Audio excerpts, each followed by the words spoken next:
AP CM Chandrababu Naidu వైజాగ్లో మాట్లాడుతున్నారు. ఇప్పుడు లైవ్ చూద్దాం. అక్కడి నుంచి రెండో రోజు ప్రధానమంత్రి వచ్చాడు. ప్రధానమంత్రి వచ్చిన తర్వాత ప్రధానమంత్రి స్వయంగా నాతో అనింది, మామూలుగా ఇలాంటి పరిస్థితులు వస్తే భయంకరమైన సిచ్యువేషన్ ఉంటుంది, అన్రెస్ట్ ఉంటుంది. వీళ్ళల్లో కాన్ఫిడెన్స్ పెట్టుకొని మీరు వస్తామంటే మన ఇద్దరం వస్తామంటే చేయి లోపుతూ మీరు 2000 వ్యక్తులు చూపిస్తున్నారు. నాకు ఆశ్చర్యంగా ఉంది. Never I have seen this type of situation చెప్పాడు ప్రైమ్ మినిస్టర్ లాంటి వ్యక్తి. ఇది కన్ఫెస్ చేశాడు. అక్కడి నుంచి ప్రారంభించాం. నేను ఆ రోజు ఎవరైనా టాలరేట్ చేశాను, మీరు ఇక్కడే ఉన్నారు. ఆల్ ఎఫర్ట్స్ చేశాను కదా. మొత్తం నేను డబ్బుల కోసం ఎన్నికపోయాను. వెస్ట్ బెంగాల్ సీఎంకి పొటాటో కోసం ఫోన్ చేశాను, తెలుసు కదా మీకు.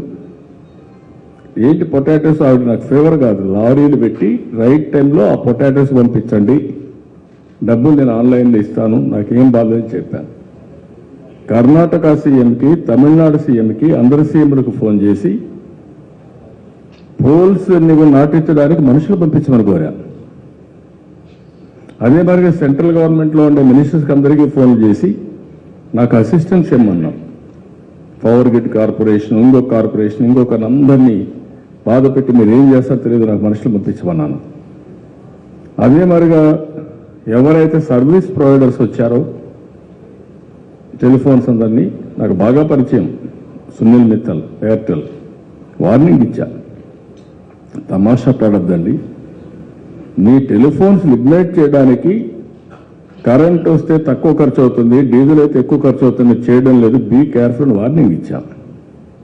పెట్రోల్ బదులు నేను పోయా కదా, మీరు కూడా ఫాలో అయ్యారు కదా. That is the confidence create చేసి 8 daysలో నార్మల్సీ రెస్టోర్ చేశాం. నేను ఒక పిలిపిచ్చాను. దీపావళి వస్తూ ఉంది, చెట్లన్నీ ఎండిపోయినాయి, క్రాకర్స్ కాల్చొద్దండి, దీపావళి జరుపుకోండి, క్రాకర్స్ కాల్చొద్దండి, కాలిస్తే ఫైర్ యాక్సిడెంట్, ఇది మళ్ళా ప్రమాదం వస్తుందని చెప్పి ఒకే ఒక పిలిపించాను. ఒక్క క్రాకర్ కాల్పలా. అక్కడి నుంచి ఈ 2 yearsలో ఎగ్జాక్ట్గా ఈ రోజుకి 12 October 2014లో ఉదయం సైక్లోన్ వచ్చింది. మీరు ఒకసారి రికలెక్ట్ చేసుకోవాలి హిస్టరీస్ అని. వస్తే అక్కడి నుంచి ఇది 2వ ఇన్వెస్టర్స్ మీట్. ఏ అకేషన్స్ వదిలిపెట్టాను విశాఖపట్నం. నేను ఎన్నో సంవత్సరాలుగా పెండింగ్ ఉన్నటువంటి చిల్డ్రన్ థియేటర్ని, సెంట్రల్ పార్క్ని బ్యూటిఫికేషన్, రోడ్లన్నీ అందంగా చేయడం, ఇంటర్నేషనల్ ఫ్లీట్ రివ్యూ తీసుకురావడం, అదే మరిగా ఇన్వెస్టర్స్ మీట్ 2వసారి పెట్టడం, ఈ గవర్నెన్స్ తీసుకురావడం, అదే మరిగా ఎక్కడ ఐటీ కంపెనీస్ వస్తే అవన్నీ తీసుకురావడం, ఫిన్టెక్ ఇవన్నీ తీసుకురావడం. ఎన్ని ప్రయత్నాలు చేశామండి. చేసిన తర్వాత ఈరోజు మీరు చూస్తే ఒక పెద్ద ఎత్తున విశాఖపట్నానికి ఒక బ్రాండ్ వచ్చింది. మీరు మీకు అందరూ గర్వంగా లేదు విశాఖపట్నం చూస్తే, రేపు రాత్రి వస్తే నేను నిజంగా గర్వపడుతున్నాను, ఆనందపడుతున్నాను. విశాఖపట్నం రాత్రి రోజు చూస్తా ఉంటే ఈ సిటీ యొక్క బ్యూటిఫికేషన్ చూసిన తర్వాత I'm feeling proud of it, గర్వపడుతున్నాం. దీని వెనకాల ఎంతమంది కష్టాలు ఉన్నాయండి, ఎంతమంది శ్రమ చేశారండి. ఇంత శ్రమ చేస్తే మేము వచ్చి తగలబెడతామంటే పర్మిషన్ ఇవ్వాలా? ఎక్కడికి పోతున్నామండి? ఈరోజు అకేషన్ ఏంటి నేను అడుగుతున్నాను మళ్ళీ. రిపబ్లిక్ డే విజయవాడలో గవర్నర్ వచ్చి ఫ్లాగ్ హాయిస్ట్ చేస్తే ఆ జుబిలియంట్ మూడ్ చూస్తే నేను ఎంత ఆనందపడ్డానంటే అంత ఆనందపడ్డాను. మొత్తం యంగ్స్టర్స్ వచ్చారు.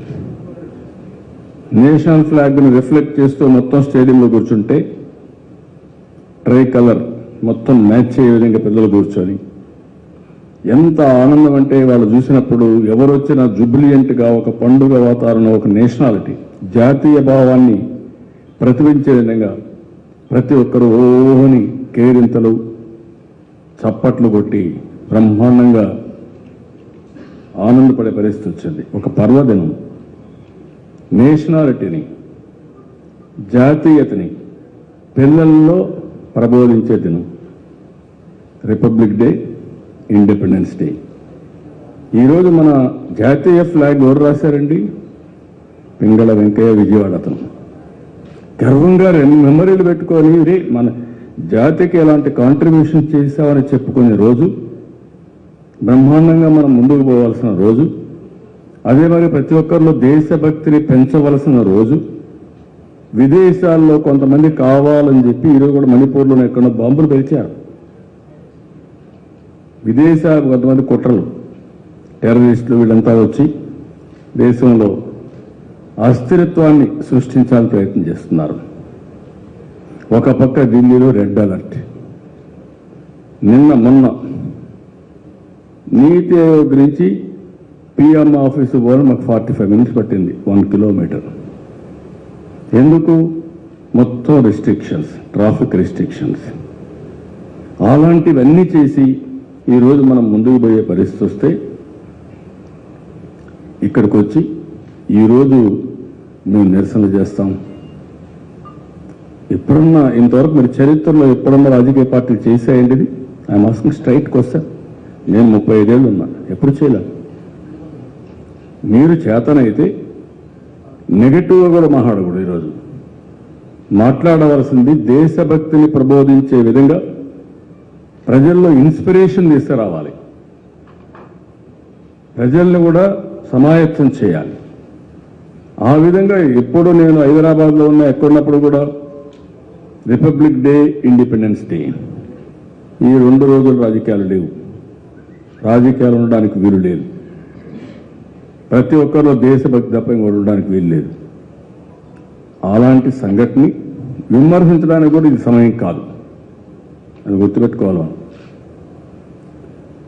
350 రోజులు 60 రోజులు విమర్శించుకోవచ్చు, కానీ ఈ 2 రోజులు మాత్రం విమర్శకు కూడా అవకాశం లేకుండా చేయాల్సిన రోజులు. అది అయిన తర్వాత ఈరోజు రేపటి నుంచి 2 డేస్ ఇన్వెస్టర్స్ మీట్. ఇప్పుడే మా కలెక్టర్ చెప్తే నేను సిగ్గుపడ్డాను. ఈ ఇన్సిడెంట్ జరిగితే డిఐపిపి సెక్రటరీ వస్తే బయట రాలేకపోయాడు, మన వాళ్ళకి రిసీవ్ చేసుకోలేకపోయారు. అదే వాళ్ళు కోరుకున్నారు. డిఐపిపి సెక్రటరీ, గవర్నమెంట్ ఆఫ్ ఇండియాలో డిఐపిపి సెక్రటరీ వస్తే మన వాళ్ళు రిసీవ్ చేసుకోలేక అతను ఇన్కన్వీనియన్స్ పెడితే మళ్ళా క్షమాపణ చెప్పి సారీ ఈ మాదిరిగా ఈ గందరగోళంలో మేము ఏం చేయలేకపోయాం అని అపాలజీ చెప్పుకునే పరిస్థితికి వచ్చారు. రెగ్యులర్గా వచ్చిన ప్రయాణికులు తిరుగుబాటు చేసే పరిస్థితికి వచ్చారు. ఎయిర్పోర్ట్లో జరగవలసిన సంఘటనలు ఇవి. నేను అడుగుతున్నాను మిమ్మల్ని, ఇదేనా మీరు ఈ దేశంలో నేర్పించే డిసిప్లిన్? అంటే మీకు కొంత చరిత్ర ఉంది, ఆ చరిత్ర విశాఖపట్నంలో పునరావృతం అవుతుందనే ఉద్దేశంతోనే విశాఖపట్నంలో గెలిపించలా, రాజశేఖర రెడ్డి మిస్సెస్నే గెలిపించలే. ఇక్కడ గుర్తుపెట్టుకోవాలి మనం. ఎందుకంటే వీళ్ళు వస్తే ఎలాంటి నేరాలు జరుగుతాయి, ఘోరాలు జరుగుతాయి, కబ్జాలు చేస్తారు, ఏమవుతుందో ఈ ప్రాంతం అనే ఉద్దేశంతోనే భయంతోనే వెళ్ళంటారు, దగ్గరకు కూడా రానిదా. ఈరోజు మా వాళ్ళు చెప్తున్నారు మళ్ళా పులివెందల నుంచి బాడీ గార్డ్స్ని తెప్పించారని. అంటే ఎక్కడికి పోతున్నారు మీరు? ఇవన్నీ దెర్ ఈజ్ ఎ పోలీస్. వీళ్ళు రౌడీలా, లేకపోతే వీళ్ళు ఏం చేస్తారు? ఇప్పుడు మనకు వచ్చింది ఏంటంటే ఒక పక్క తీవ్రవాదులు ఉన్నారు, వాళ్లకు మేజర్ సిటీస్ మీద ఎప్పుడు కాన్సన్ట్రేషన్ చేస్తారు. వైటల్ ఇన్స్టలేషన్స్, తిరుమల తిరుపతి దేవస్థానం, విశాఖపట్నం, ఢిల్లీ, తాజ్మహల్, ఇలాంటివన్నీ ఇంపార్టెంట్, బెంగళూరు ఒక ఎకనామిక్ సిటీ, ఇలాంటి పైన కాన్సన్ట్రేట్ చేస్తారు. అలాంటి కాన్సన్ట్రేట్ చేసినప్పుడు ఎంత జాగ్రత్తగా ఉండాలండి. దానికి అదనంగా మీరు కూడా యాడ్ చేస్తే what is the image you are giving? అదే మరిగా మీరు ఒకసారి చూసినప్పుడు స్పెషల్ స్టేటస్ నేను అడుగుతున్నా, స్పెషల్ స్టేటస్లో ఇప్పటికీ 14th ఫైనాన్స్ కమిషన్లో ఆర్థిక సంఘం ఇచ్చిన రికమెండేషన్ ఆధారంగా చేసుకుని మేము ఇవ్వలేమని చెప్పారు. అదే మరిగా దేశంలో కూడా ఫిబ్రవరికి అన్ని కూడా ఇచ్చినట్టు కూడా ఈ స్పెషల్ స్టేటస్ ఉండదని చెప్పి ఇన్ఫర్మేషన్ ఇస్తున్నారు. అంటే ఇప్పుడు టైం అయిపోతుంది, టైం అయినాక ఆర్థిక సంఘంలో ఇచ్చింది ఫైనల్ కాబట్టి కొత్తగా ఏ రాష్ట్రానికి మళ్ళా స్పెషల్ స్టేటస్ వచ్చే అవకాశాలు లేవని చెప్పారు. కానీ నేను ఆ రోజు గట్టిగా ఒకటి అడిగాను, ఆ రాష్ట్రాలకు మా రాష్ట్రానికి సంబంధం లేదు, ఈ రాష్ట్రంలో ఇబ్బందులు ఉన్నాయి, మేము కోరుకున్న విభజన కాదు ఇది, మా మీద బలవంతంగా రుద్దిన విభజన. మేము అందరితో సమానంగా సౌత్ ఇండియాలో పైకి వచ్చే వరకు మాకు హ్యాండ్ హోల్డింగ్ ఇచ్చి తీరాలి. ఆ హ్యాండ్ హోల్డింగ్ ఇచ్చే దాంట్లో స్పెషల్ స్టేటస్ లేకపోతే national project, Visakhapatnam railway zone, institutions ఇవన్నీ ఇవ్వాలని చెప్పి నేను ఇన్సిస్ట్ చేశాను. చాలా వరకు ఐఐఎం, పెట్రోలియం యూనివర్సిటీ ఇవన్నీ మీరు చూశారు, తీసుకొచ్చారు, ఇవన్నీ కూడా స్టార్ట్ చేసే పరిస్థితికి వచ్చాం. అదే మరిగా ఈరోజు 100% నేషనల్ ప్రాజెక్ట్ ఇచ్చింది ఒక్క పోలవరమే తీసుకొచ్చాం. Polavaram project 100% national project. దాని ఖర్చు కూడా చూస్తే మనం 40,000 కోట్ల రూపాయలు ఎదురవుతుంది. ఆ ప్రాజెక్ట్ని పూర్తి చేయాల్సిన అవసరం ఉంది. ఫస్ట్ డే రిజల్ట్స్ వస్తాయి. ఎక్కడున్నారండి నాయకులు? ఆ రోజు ఫస్ట్ డే రిజల్ట్స్ వస్తాయి. 2వ తారీఖు నోటిఫికేషన్ డే. 2వ రోజు నోటిఫికేషన్ ఇచ్చే రోజున 2 రాష్ట్రాలుగా విభజించబడుతుంది. అక్కడి నుంచి గవర్నమెంట్స్ ఫామ్ చేస్తాం. ఆ రోజు నేనేం చెప్పాను, 26వ తారీఖున ప్రధానమంత్రి ప్రమాణ స్వీకారం చేస్తాను. ఢిల్లీ పోయి ప్రమాణ స్వీకార ఉత్సవంలో ఉండి వాళ్ళ కేబినెట్ మీటింగ్ పెడితే నెక్స్ట్ డే నేను ఆ రోజు అనుకుంటాను పెట్టినప్పుడు, మీరు కానీ ఫస్ట్ క్యాబినెట్లో ఈ 7 మండలాలు మాకు ఇవ్వకపోతే, ముంపు గురయ్యే గ్రామాలు ఇవ్వకపోతే నేను ప్రమాణ స్వీకారం చేయను. చేసినా నేను అప్రతిష్ట పాలవుతాను తప్ప మళ్ళీ పోలవరం ప్రాజెక్ట్ రాదు. ఒకసారి నోటిఫికేషన్ అయిన తర్వాత ముంపు గురైన గ్రామాలు ఆ స్టేట్ గవర్నమెంట్ ఒప్పుకుంటే తప్ప అక్కడ రీహాబిలిటేషన్ ఇవ్వలేం. ఇవన్నీ జరగవు. దానిపైన గట్టిగా కూర్చుంటే ఫస్ట్ చరిత్రలో మీరు గుర్తుపెట్టుకోవాలి, ఫస్ట్ ఆర్డినెన్స్ పాస్ చేశారు. మామూలుగా ఏ ముఖ్యమంత్రి కానీ ప్రధానమంత్రి కానీ ఫస్ట్ క్యాబినెట్ పెట్టేది ఆర్డినెన్స్లు పాస్ చేయడానికి కాదు.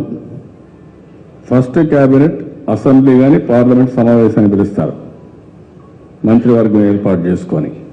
అలాంటిది ఫస్ట్లో ఆర్డినెన్స్ పాస్ చేసి వెంకయ్య నాయుడు, రాజ్నాథ్ సింగ్ ప్రెసిడెంట్ దగ్గరికి వెళ్ళి వారంలో మనం సమావేశం పెడుతున్నాం, ఇప్పుడు అవసరం ఏంటంటే అడుగుతారు కాబట్టి, కాదు ఇది ఇంపార్టెన్స్ ఉంది, 2వ తారీఖు తర్వాత ఈ బిల్లు పాస్ చేయలేము కాబట్టి మీరు ఒప్పుకోవాలంటే ఆయన ఒప్పుకున్న తర్వాత ఆర్డినెన్స్ పాస్ చేసిన తర్వాతనే పార్లమెంట్ సమావేశం సమన్ చేశారు. That is the first victory. ఈరోజు రాష్ట్రానికి ఒక జీవనాడి, లైవ్ వైర్ ఈ యొక్క Polavaram project. Is it not achievement? Is it not a victory for the state? మీరు ఎప్పుడైనా ఒక్క రోజైనా దీనిపైన అభినందించారా? సన్నాయి నొక్కులు నొక్కారు. మీరు ఎందుకు చేయాలి, మీరు ఎందుకు తీసుకోవాలి, దీంట్లో అవినీతి జరిగింది, దాంట్లో అవినీతి జరిగింది ఇది చెప్పారు తప్ప ఏ రోజు 7 మండలాలు వస్తే అప్రిషియేట్ చేయలేదు. అదే మరి నేషనల్ ప్రాజెక్ట్ వస్తే అప్రిషియేట్ చేయలేదు. ముమ్మరంగా ప్రాజెక్టు వర్కులు చూస్తే భరించలేకపోతున్నారు.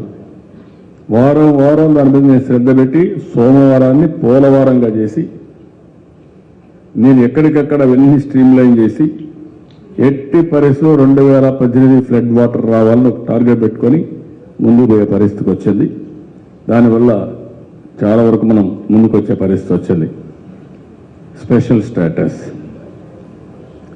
వాట్ ఈజ్ స్పెషల్ స్టేటస్లో స్పెషల్ ప్యాకేజ్ ఏమన్నారు వాళ్ళు? నేను ఒకటే చెప్పాను, వేరే రాష్ట్రాలతో మా రాష్ట్రాన్ని పోల్చొద్దండి. ఆ రోజు మీరు అడిగారు, ప్రధానమంత్రి అనౌన్స్ చేశాడు. ప్రధానమంత్రి అనౌన్స్ చేసిన దాంట్లో కూడా ఒక వేగ్గా అనౌన్స్ చేశాడు, స్పెషల్ స్టేటస్ 5 years, ఎందుకంటే ఎకనామిక్ స్టెబిలిటీ రావడానికి అని పెట్టాడు. ట్రూ స్పిరిట్ కూడా చెప్పలేదు. అసెంబ్లీలో మీరు ఆ వర్డింగ్ చూస్తే కూడా ఇదే మాట్లాడాడు. కానీ నేను ఒకటే చెప్పింది, కాదు స్పెషల్ స్టేటస్ ఇచ్చే బెనిఫిట్స్ మాకు ఇచ్చి తీరాలి అని అన్నప్పుడు మనకు స్పెషల్ ప్యాకేజ్ కింద మేము ఆ పేరు ఇవ్వలేం, యాజ్ ఇట్ ఈజ్ ఇస్తామని ఆ రోజు ఫైనాన్స్ మినిస్టర్ అనౌన్స్ చేశాడు. నేను దానిపైన యాక్సెప్ట్ చేశాను. నాకు అవగాహన ఉంది కాబట్టి యాక్సెప్ట్ చేశాను. ఈరోజు ఒకవేళ స్పెషల్ ప్యాకేజీ రాకుండా, పోలవరం ప్రాజెక్ట్ రాకుండా, ఇన్స్టిట్యూషన్ జరగకుండా గొడవ పెట్టుకుంటే ఏం సాధిస్తామండి? ఫస్ట్ ఆఫ్ ఆల్ ఇప్పుడిప్పుడే దెబ్బతిన్నాం. దెబ్బతిన్న తర్వాత కోలుకోవాల్సిన అవసరం ఉంది. 2.5 సంవత్సరాలు కష్టపడ్డాం, రాత్రింబగళ్ళు శ్రమపడ్డాం. శ్రమకు తగిన ఫలితాలు ప్రారంభమైనాయి. ఈరోజు అన్నిట్లో నెంబర్ 1 వచ్చాం. ఈజ్ ఆఫ్ డూయింగ్ బిజినెస్లో నెంబర్ 1, వాటర్ మేనేజ్మెంట్లో నెంబర్ 1, నరేగా ఫండ్స్ ఉపయోగించుకోవడం number 1, agriculture production number 1, GSDP contribution number 1, you name anything అన్నిట్లో పవర్లో we are number 1. 22.5 million units deficit ఉండేది, ఈరోజు సర్ప్లస్కి వచ్చేసాం. ఇవన్నీ వచ్చిన తర్వాత ఈరోజు మనం ఒక స్టేజ్కి నిలదొక్కోగలుగుతున్నాం. ఎక్కడ వీలైతే అక్కడ గవర్నమెంట్ ఆఫ్ ఇండియాను కూడా ఒత్తిడి తీసుకొచ్చి మనకు రావాల్సిన డబ్బులు తీసుకొస్తున్నాం. నేను ఒక విషయంలో మీరు చూస్తే ఇక్కడ కూడా నేను వదిలిపెట్టలేదు. ఒకటే చెప్పాను, నేను చెప్పింది స్పెషల్ ప్యాకేజ్ ఇచ్చిన తర్వాత నాకు దీన్ని చట్టభద్రత ఇప్పించండి. 5 ఏళ్లకు ఒకసారి ఎలక్షన్స్ అవుతాయి. ఎలక్షన్లు అయిన తర్వాత ఏ గవర్నమెంట్ ఉంటుందో, ఏ గవర్నమెంట్ పోతుందో, కానీ రాష్ట్రాలు, దేశం శాశ్వతం. ఇప్పటికే మాకు అన్యాయం జరిగింది. మేము wounded సోల్జర్సం. దెబ్బ మీద దెబ్బడితే మేము భరించలేము, పెయిన్ ఎక్కువ ఉంటుంది. మాకు కావాల్సింది ఎట్టి పరిస్థితిలో మాకు చట్టబద్ధత కావాలి. నిన్న కూడా ప్రధానమంత్రి కలిసినప్పుడు చెప్పాను, మీరు చెప్పిన మాట నాకు చట్టబద్ధత కల్పించండి. ఫైనాన్స్ మినిస్టర్ చెప్పాను, అమిత్ షాకి చెప్పాను, పార్టీ ప్రెసిడెంట్ కాబట్టి నేను తప్పకుండా చేస్తా, తొందరలో చేస్తాను హామీ ఇచ్చారు. ఇవన్నీ ఇచ్చిన తర్వాత నేను అడుగుతున్నాను, ఇప్పుడు ఏం మాట్లాడుతున్నారు మీరు? ఇండస్ట్రియల్ ఇన్సెంటివ్స్ లేవు కాబట్టి ఇండస్ట్రీస్ రావు. అసలు ఇండస్ట్రియల్ ఇన్సెంటివ్ స్పెషల్ స్టేటస్లో ఉందా? ఎక్కడ ఉంది చెప్పమంటే ఎవరు చెప్పరు. నేను అడుగుతాను ఇప్పుడు, where is that GO? You tell me. There must be GO. ఏదైనా ఒక పని ఇది కావాలంటే దానికి జీవోలు ఉంటాయి గవర్నమెంట్లో.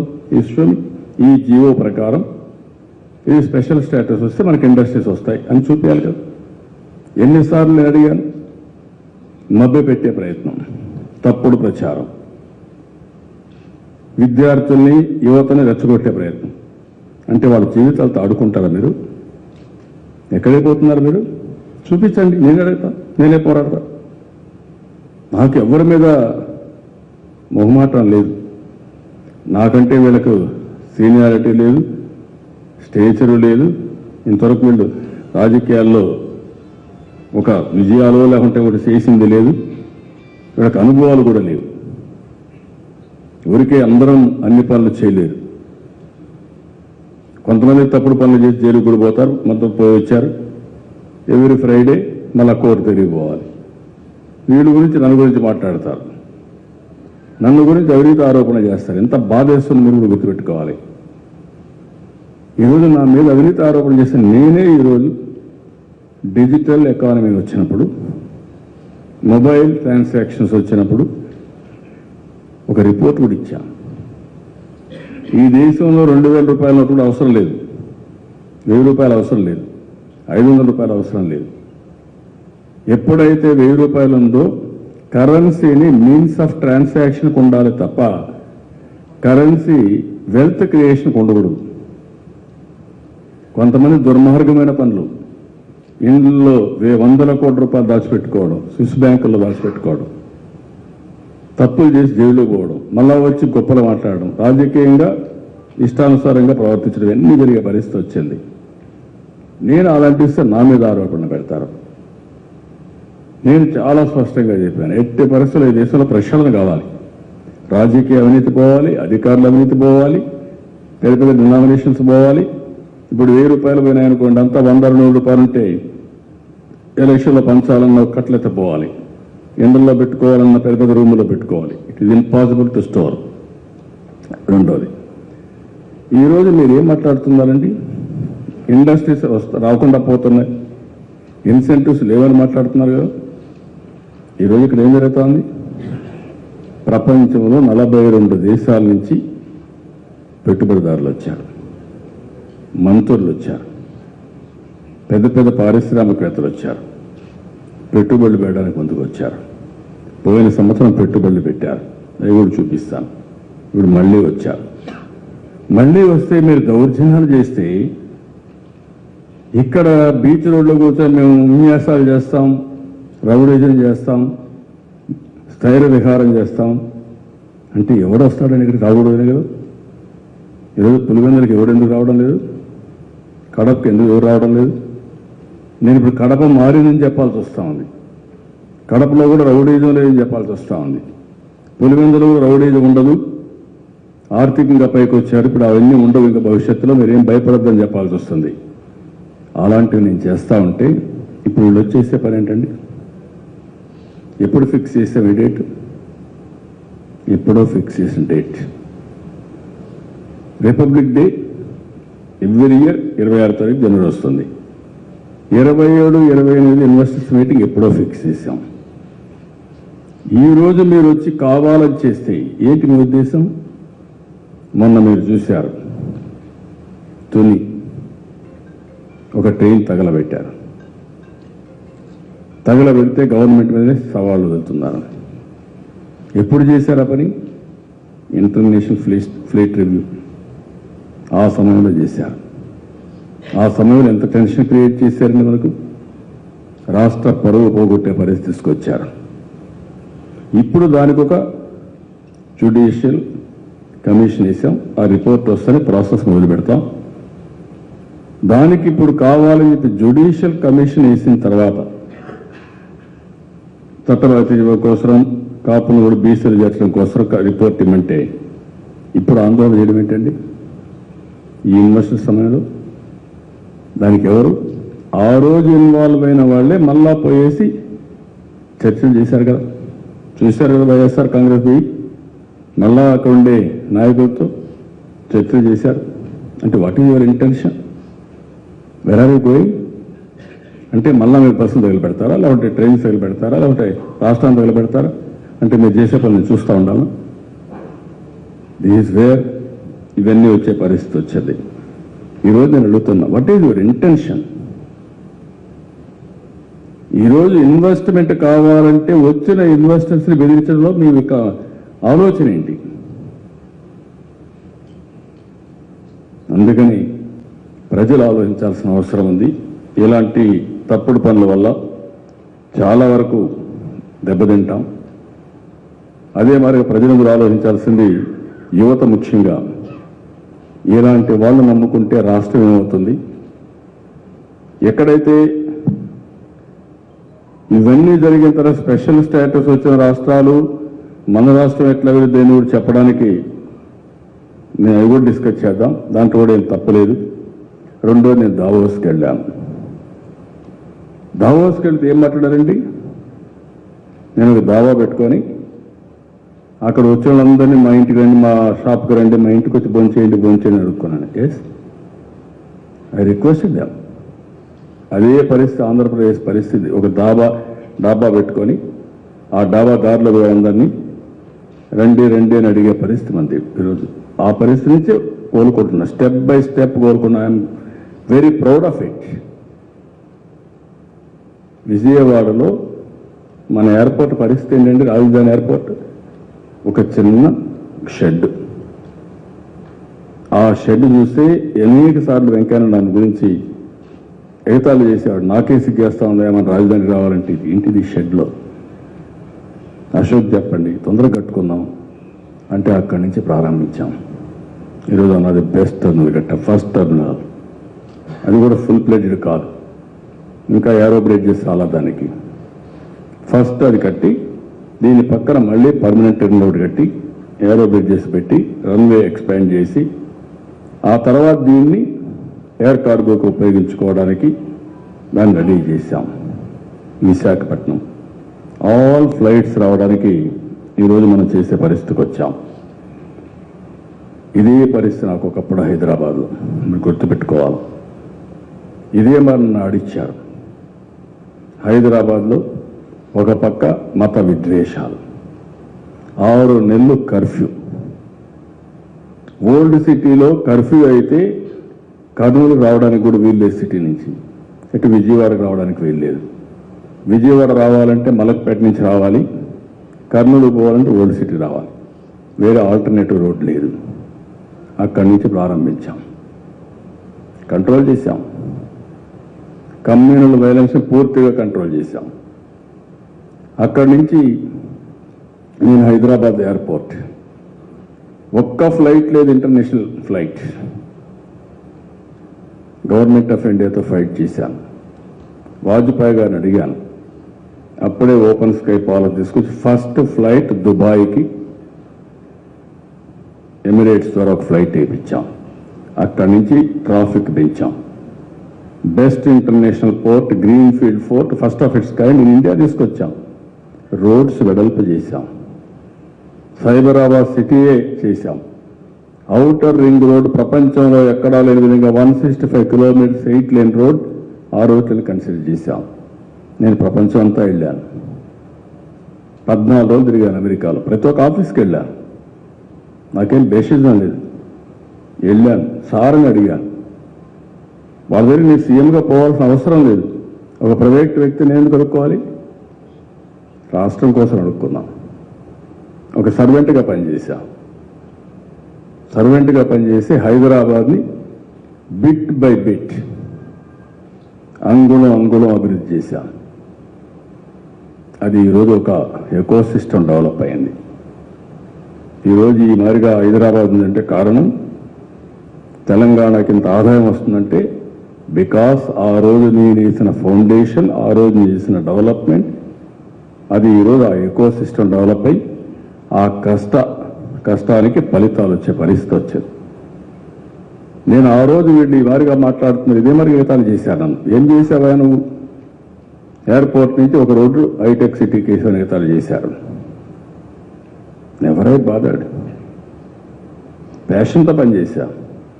అప్పుడు ఇన్వెస్టర్స్ మీటింగ్ ఇదే మాదిరిగా సిఏతో 2 ఏళ్ళు 3 ఏళ్ళు మనమే పెట్టి హైదరాబాద్. ఆ రోజు కూడా మన వాళ్ళు ఇప్పుడున్న వాళ్ళకి డిమాండ్ ఉన్నప్పుడు డిమాండ్ లేకపోతే 3 సార్లు పెట్టి, ఏమీ లేకపోతే కృష్ణా ఓబ్రాయ్ అప్పట్లో ఆ హోటల్లోనే మేము ఇది చేసి బయట ఇదే మరి టెంట్లు వేసుకుని ఇదే పరిస్థితి. ఆ రోజు హోటల్లో కన్వెన్షన్ సెంటర్ మళ్ళా వచ్చేది నేనే కట్టాను. One of the best convention centre in the country, not only in the country, south east ఏషియాలో. బ్రహ్మాండంగా 10,000 మంది కట్టమంటే 7,500 మంది కట్టారు. హోటల్ కట్టారు, ఎగ్జిబిషన్స్ కట్టారు. One of the best premises తయారు చేశాం. అదే మరి గచ్చిబౌలిలో స్పోర్ట్స్ తయారు చేశాం. నేషనల్ గేమ్స్ కండక్ట్ చేశాం. ఆఫ్రో ఏషియన్ గేమ్స్ కండక్ట్ చేశాం. ఎందుకు ఇవన్నీ మీకు చెప్తున్నానంటే, ఇవన్నీ ఆ రోజు చేశాం కాబట్టి హైదరాబాద్ ఈరోజు ఆ పరిస్థితికి వచ్చింది. కమ్యూనల్ వైలెన్స్ ఫర్మ్గా వెళ్ళాం. ముఠా కక్షల పైన ఎక్కడ చూసిన రాయలసీమ అంతా తగలబెడతా ఉంటే ఫర్మ్గా వెళ్ళాను. కడాన నక్సలైట్స్ మీరు చేసేది కరెక్ట్ కాదంటే నా మీద అటాక్ చేశారు. వెంకటేశ్వర స్వామి నన్ను కాపాడాడు. 25 క్లెయిమోర్స్ పెట్టారు నా మీద. నేను అదేర్పడ్డా. కానీ నమ్మిన దీనికోసం ప్రజలకు మంచి జరగాలనే ఉద్దేశంతో నేను ముందుకు పోయాను తప్ప ఇంకోటి కాదు.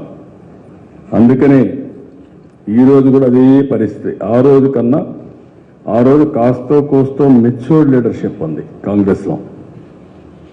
అనుభవం ఉండే నాయకత్వం ఉంది. ఇప్పుడు అనుభవం లేని నాయకత్వం, నేరాలకు అలవాటు పడిన నాయకత్వం, ఎప్పుడూ ప్రజల యొక్క మన్నలు పొందని నాయకత్వం. ప్రజలు ఏ విధంగా ఆలోచిస్తారు అనుకుంటే ఎయిర్పోర్ట్కి రారు వాళ్ళు. ఈరోజు ఇలాంటి తప్పుడు పనులు చేయరు. వాళ్ళు తప్పుడు పనులు చేశారని నేను గమనింట్లో పడుకుంటే, జరగరాని సంఘటన జరిగితే ఈ రాష్ట్రం మొత్తం భ్రష్టు పట్టిపోతుంది. మళ్ళీ మనం రికవర్ కాలేము. వన్స్ ఆ యాంగిల్లో వెళ్ళిపోతే ఇంక మనం ఈ 3 ఏళ్ళు అజిటేషన్ చేసుకుంటూ ఎట్లయితే 2009 నుంచి 5 ఏళ్ళు హైదరాబాద్ అజిటేషన్ జరిగి రాష్ట్రం అభివృద్ధికి నోచుకోలేకపోయింది, ఆ పరిస్థితికి వస్తుంది. ఆ విషయం మనం గుర్తుపెట్టుకోవాల్సిన అవసరం ఉంది. అందుకని ఈరోజు మీరు చూసినప్పుడు ఎన్నండి మీరు చూశారు ఇటీవల కాలంలో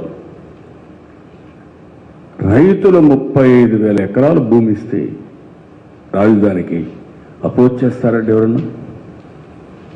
నిన్న కూడా పోయి అపోజ్ చేస్తే వాళ్ళు తిట్టుకునే పరిస్థితి. ఏంటి మా కర్మ, రేట్లు పెరిగే సమయంలో వీళ్ళు వచ్చి మళ్ళీ అజిటేషన్ చేస్తున్నారు అంటే రేట్లు పడిపోవాలి. ఎవడు రాకూడదు ఇక డెవలప్మెంట్కి. ఎవరన్నా వచ్చి డెవలప్మెంట్ చేస్తే రేట్లు పెరుగుతాయి, వీడికి వాల్యుయేషన్ వస్తుంది. ప్లాట్లన్నీ ఇచ్చేసాం, ఈరోజు రేపు అన్ని గ్రామాలకు ఇచ్చాం. ఇక్కడ 4 బిల్డింగ్లు వచ్చాయనుకోండి, రియల్ ఎస్టేట్ వాల్యూ పెరుగుతుంది. అది రాకుండా చేయడం కోసం కక్షగట్టి పనిచేస్తున్నారు. ఇంకో పక్క ఇక్కడ చూశారు Bhogapuram, same thing. Right main canal of పోలవరానికి సేమ్ థింగ్ చేశారు. ఇంకొక పక్కన ఈరోజు మచిలీపట్నం, ఇంకొక పక్కన మీరు చూస్తే కాకినాడ మొన్నే ఇండస్ట్రీస్ మీద, అదే మరి ఫుడ్ పార్క్ వెస్ట్ గోదావరి, కడాన గాలేరు నగిరి పులివెందులకు నీళ్లు ఇచ్చేదని కూడా అడ్డం పడితే మీరు ఎన్ని అడ్డం పడినా ఏం సాధ్యం కాదు. నేను చేసి తీర్థాన్ని చేశాను. చిత్తూరు జిల్లా కంటే పులివెందులకు ముందు నీళ్ళు ఇచ్చే పరిస్థితి తీసుకొచ్చాం. ఇవన్నీ చేయగలుగుతున్నామంటే ఒక దృఢ సంకల్పంతో ముందుకు పోయాం కాబట్టి ఇవన్నీ చేయగలుగుతున్నాం తప్ప ఇంకోటి కాదు. అందుకని ఈరోజు మీరు గుర్తుపెట్టుకోవాల్సింది, రాష్ట్రంలో ఉండే ప్రజలందరికీ విజ్ఞప్తి చేస్తున్నాం. నాకు ఏం స్వార్థం లేదు, నా కోసరం కాదు, నా కుటుంబానికి అంతకంటే కాదు. నేను ఇంత కష్టపడాల్సిన అవసరం లేదు. కానీ నన్ను నమ్ముకున్నారు, ఓట్లేశారు. మళ్ళీ ఈ కష్టకాలంలో నేనైతేనే గట్టెక్కించగలుగుతాననే ఉద్దేశంతో, అచంచలమైన విశ్వాసంతో నన్ను ఎంపిక చేసుకున్నారు. ఆ స్ఫూర్తి, మీరు చూపించిన ఆదరణ అనునిత్యం నా బాధ్యతలు గుర్తు చేస్తాం. అందుకే ఎన్ని తిట్టినా, నా జీవితంలో అనుభవం ఉండే నాయకులు ఎవరు నాతో మాట్లాడలా. చెన్నారెడ్డితో పోరాడా, విజయభాస్కర్ రెడ్డితో పోరాడా, ఇందిరాగాంధీతో పోరాడా, రాజీవ్ గాంధీతో పోరాడా, రాజశేఖర రెడ్డితో పోరాడా. ఎవరు కూడా ఒక్కసారి రాజశేఖర రెడ్డి పౌరుషంగా మాట్లాడితే మళ్ళా భయపడిపోయి అపాలజీ చెప్పే పరిస్థితికి వచ్చారు. అలాంటిది మీరు చూశారు. ఎందుకని చెప్పుతో కొట్టండి ఎంత దారుణంగా ప్రవర్తిస్తున్నారంటే ఒక్కొక్కసారి మనం కూడా మనుషులు కట్టుకుని బాధేస్తుంది. ప్రజల కోసం అనుభవించాలి. That is what is happening today. కానీ ఇంకొక పక్కన కర్తవ్యం నిర్వర్తించేటప్పుడు కానీ మనం కానీ ఏమాత్రం రాజీ పడి సరెండర్ అయితే, లేకుంటే ఎక్కడైనా సరే అప్రమత్తంగా లేకపోతే పూర్తిగా రాష్ట్రం నష్టపడిపోతుంది. మళ్ళీ దీన్ని ఘాట్లో పెట్టడం కష్టం. అందుకని ఒక దృఢ సంకల్పంతో ముందుకు పోతున్నాం. కొంతమంది కావాలని ఎన్ని కల్పించినా దాన్ని ఏ విధంగా ఎదుర్కోవాలనో ఎదుర్కొంటూనే చట్టపరంగా ఎక్కడికక్కడ ఏ విధంగా మనం ముందుకు పోతున్నాం. నేను రాష్ట్రంలో ఉండే ప్రజాధికారికి అందరినీ ఒకటే కోరుతున్నాం. మొత్తం ఒకసారి మీరు ఆలోచించుకోండి, యువత కూడా ఆలోచించండి. ఈరోజు దేశంలో ఈ 2.5 సంవత్సరాల్లో ఎక్కడా జరగని అభివృద్ధి మన రాష్ట్రంలో జరుగుతూ ఉందంటే అది నా కష్టం. రెండోది, కేంద్రం నుంచి కూడా రావాల్సిన నిధుల్ని కాస్తో కూస్తో మనం అనుకున్నట్టు అన్నీ రాకపోయినా ఎప్పటికప్పుడు ఏ డిపార్ట్మెంట్లో వీలైతే ఆ డిపార్ట్మెంట్ డబ్బులు తీసుకొస్తున్నాం. ఈరోజు ఒక్క విషయం మీరు గుర్తుపెట్టు, నరేగాలో 6,000 కోట్లు ఈ సంవత్సరం డ్రా చేస్తున్నామండి. ఒక్క నరేగా 6,000 కోట్లు డ్రా చేస్తున్నాం. 5,000 కిలోమీటర్స్ సిమెంట్ రోడ్లు వేస్తున్నాం. 2,20,000 ఫార్మ్ పాయింట్స్ ఇప్పటికే దువ్వాం. 2,22,000 దువ్వాం. మిగిలినది కూడా కంప్లీట్ చేయబోతున్నాం. ఊర్లో అన్ని బిల్డింగ్స్ అన్ని కంప్లీట్ చేస్తున్నాం. కన్వర్జెన్స్ తీసుకొచ్చాను. మొత్తం ఆల్ ఫండ్స్ని కన్వర్జెన్స్ తీసుకొచ్చి అన్ని కూడా కంప్లీట్ చేసే పరిస్థితికి వచ్చాను. కాబట్టి ఈ విషయాలన్నీ మీరు గుర్తుపెట్టుకోవాల్సిన అవసరం ఉంది. నేను అందుకని ప్రజలందరూ కూడా విజ్ఞప్తి చేస్తున్నాను.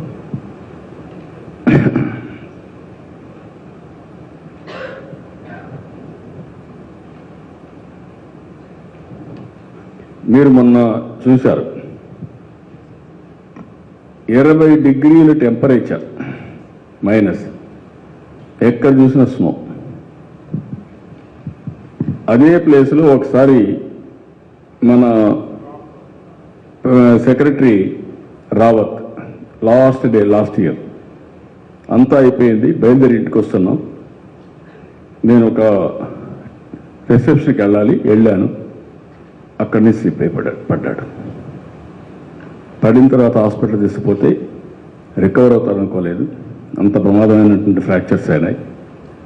మళ్ళీ అక్కడనే ఆపరేషన్స్ అన్నీ అయినాక 3 నెలలు 6 నెలలు ఉండి తీసుకొచ్చి ఇప్పుడు ఆయన ఎక్కువ బయట కూడా తిరిగే పరిస్థితి లేడు.